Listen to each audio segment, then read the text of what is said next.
Hello नमस्कार साथियों, स्वागत है आपका हमारे इस YouTube channel mission RS digital classes पर। तो कैसे हैं आप सभी? उम्मीद करता हूं कि सभी अच्छे होंगे और निरंतर अपनी पढ़ाई में व्यस्त होंगे। आइए दोस्तों, शुरुआत करते हैं आज की क्लास की। और इससे पहले एक मोटिवेशन कोड कि हौसला हो बुलंद तो डर की क्या औकात है दोस्तों, जब ले ही लिया फैसला तो पीछे हटने की क्या बात है। और ना संघर्ष ना तकलीफ तो खाक मजा है जीने में, बड़े बड़े तूफान थम जाते हैं जब आग लगी हो सीने में। आइए दोस्तों, शुरुआत करते हैं ईओ और आरओ की परीक्षाओं को नस्तेनाबूद करने वाली अति महत्वपूर्ण क्लास की। तो पहला प्रश्न हमारा ये है दोस्तों, राजस्थान नगर पालिका अधिनियम में कार्य संचालन और वार्ड समिति से संबंधित अध्याय कौन सा है? अति महत्वपूर्ण प्रश्न है दोस्तों, स्टार लगा लो। राजस्थान नगर पालिका अधिनियम में कार्य संचालन और वार्ड समिति से संबंधित दोस्तों अध्याय कौन सा है? याद करो दोस्तों, अध्याय 5 है या फिर अध्याय 3 है या दोस्तों अध्याय 4 है या फिर अध्याय 1 है। तो ऑप्शन नंबर बी इसका एकदम करेक्ट आंसर हो जाएगा। अध्याय 3 है जो कि दोस्तों राजस्थान नगर पालिका में है, जो कि वार्ड समिति और कार्य संचालन समिति से संबंधित है।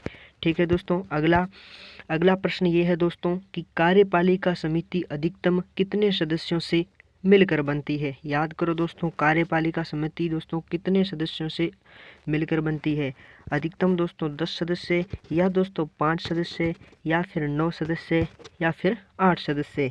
तो ऑप्शन नंबर ए इसका एकदम करेक्ट आंसर हो जाएगा दोस्तों। कार्यपालिका समिति अधिकतम है जो कि दोस्तों 10 सदस्यों से मिलकर बनती है। ठीक है दोस्तों, तो ऑप्शन नंबर ए इसका एकदम करेक्ट आंसर हो जाएगा। अगला प्रश्न ये रहा दोस्तों, अगला प्रश्न है राजस्थान नगर पालिका में कार्य संचालन और बोर्ड समिति के बैठकों का विशेष उपबंध किस धारा में दिया गया है दोस्तों? याद करो दोस्तों, मैंने आपको पढ़ाया था, हमारी क्लास का पार्ट था उस समय 7वां पढ़ाया था उस समय। याद करो दोस्तों, राजस्थान नगर पालिका में कार्य संचालन और वार्ड समिति से संबंधित बैठकों में विशेष उपबंध दिया गया है। इसका मेंशन किस धारा में है दोस्तों? धारा 52 में है दोस्तों, या धारा 55 में, या धारा 51 में, या धारा 58 में। तो ऑप्शन नंबर सी इसका एकदम करेक्ट आंसर हो जाएगा। ठीक है, ऑप्शन नंबर सी इसका एकदम करेक्ट आंसर हो जाएगा, धारा 51। ठीक है दोस्तों, अगले प्रश्न की ओर चलते हैं। अगला प्रश्न ये रहा दोस्तों, नगर पालिका अधिनियम में दोस्तों कार्यपालिका का गठन करने के लिए वार्ड कितने होने अनिवार्य है या कितने होने चाहिए? याद करो दोस्तों, कितने वार्ड होने चाहिए और उन वार्डों का प्रत्येक एक एक पॉइंट का मैंने पूरा एनालिसिस करके आपको समझाया था। तो कितने वार्ड होने चाहिए अधिकतम दोस्तों? एक से अधिक या फिर केवल एक या 10 वार्ड या इनमें से कोई नहीं। तो है जो कि दोस्तों अधिकतम है जो कि एक से अधिक वार्ड होना चाहिए। ऑप्शन नंबर ए इसका एकदम करेक्ट आंसर हो जाएगा। ठीक है, अगले प्रश्न की ओर चलते हैं दोस्तों। अगला प्रश्न ये रहा, अगला प्रश्न है दोस्तों, नगर पालिका में समिति के अध्यक्षों का गठन किस धारा के अंतर्गत होता है दोस्तों? बताइए दोस्तों, नगर पालिका में समिति के अध्यक्षों का गठन किस धारा के अंतर्गत होता है? ऑप्शन नंबर ए धारा 55 के अंतर्गत, या दोस्तों धारा 57 के अंतर्गत, या दोस्तों धारा 55 के अंतर्गत, या धारा 61 के अंतर्गत। तो ऑप्शन नंबर ए इसका एकदम करेक्ट आंसर हो जाएगा। सॉरी, ऑप्शन नंबर बी इसका एकदम करेक्ट आंसर हो जाएगा, धारा 57 के अंतर्गत होता है। ठीक है, अगले प्रश्न की ओर चलते हैं दोस्तों। अगला प्रश्न ये रहा, वार्ड समिति प्लस प्रत्येक नगर पालिका की समिति है दोस्तों, वो किसके अनुदेश पर कार्य करेगी? जल्दी से बताइए दोस्तों, वार्ड समिति प्लस प्रत्येक समिति किसके अनुदेश पर कार्य करेगी दोस्तों? जल्दी से बताइए। ऑप्शन नंबर ए स्थानीय जनता द्वारा, या दोस्तों नगर पालिका द्वारा, या राज्य सरकार द्वारा, या इनमें से कोई नहीं। तो ऑप्शन नंबर बी इसका एकदम करेक्ट आंसर हो जाएगा, नगर पालिका के अनुदेश पर वह कार्य करेगी। अति महत्वपूर्ण प्रश्न है दोस्तों। ठीक है, चलते हैं अगले प्रश्न की ओर। अगला प्रश्न ये रहा दोस्तों, अगला प्रश्न है राजस्थान नगर पालिका में वार्ड समिति के क्षेत्रों का उल्लेख किस धारा में दिया गया है दोस्तों? जल्दी से बताइए। नगर पालिका में, राजस्थान नगर पालिका में वार्ड समिति के क्षेत्रों का उल्लेख किस धारा में दिया गया दोस्तों? धारा 61 में, या धारा 52 में, या धारा 78 में, या धारा 60 के अंतर्गत दिया गया है। तो जल्दी से बताइए दोस्तों।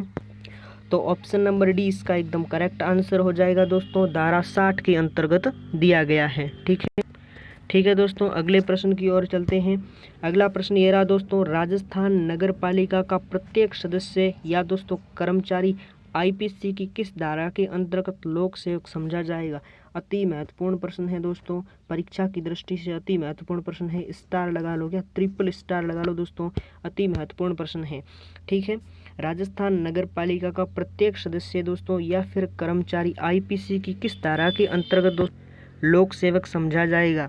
जल्दी से बताइए, आईपीसी की धारा कौन सी है। धारा 70 या दोस्तों धारा 77 या धारा 66 या धारा 60। तो ऑप्शन नंबर डी इसका एकदम करेक्ट आंसर हो जाएगा, धारा 60 के अंतर्गत वह लोक सेवक समझा जाएगा।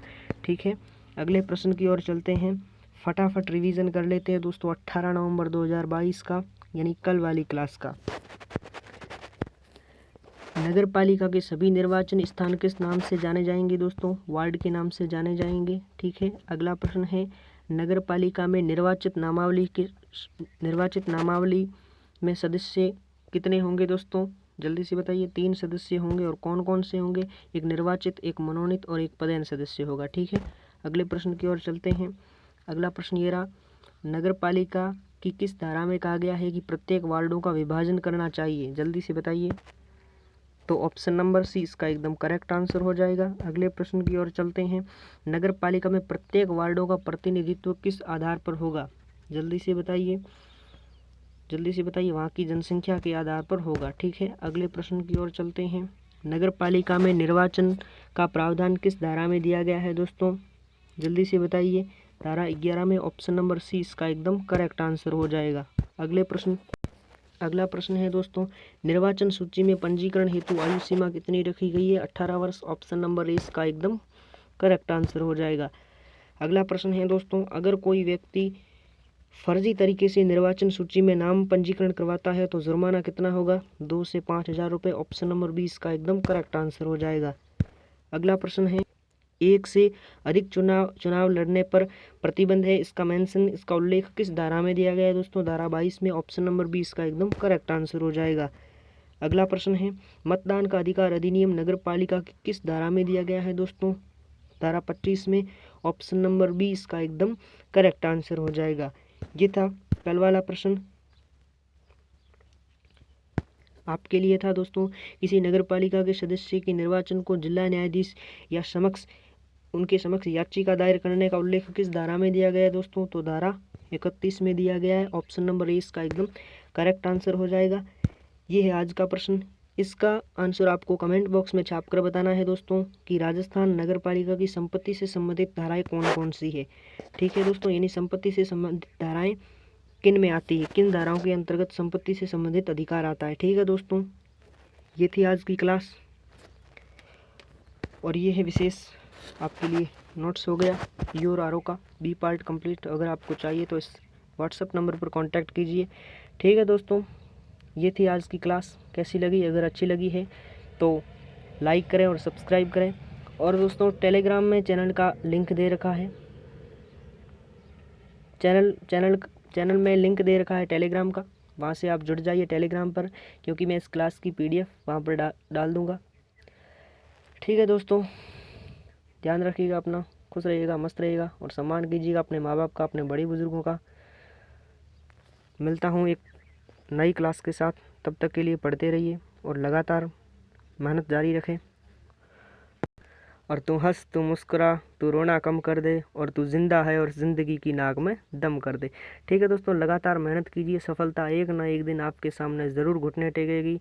और मैं वादा करता हूँ दोस्तों, जब तक आरओ की परीक्षा नहीं हो जाती है तब तक लगातार बी पार्ट तो कंप्लीट करवा रखा है मैंने वैसे भी। ठीक है, और हम अब स्टैटिक जीके लेकर आ रहे हैं बी पार्ट के लिए, लगातार क्लास चलाएंगे। और उसके बाद हम जल्द ही ए पार्ट है, इसमें तो वैसे राजस्थान जीके और भारत जीके आता है, तो उसकी ही जल्द शुरुआत करेंगे।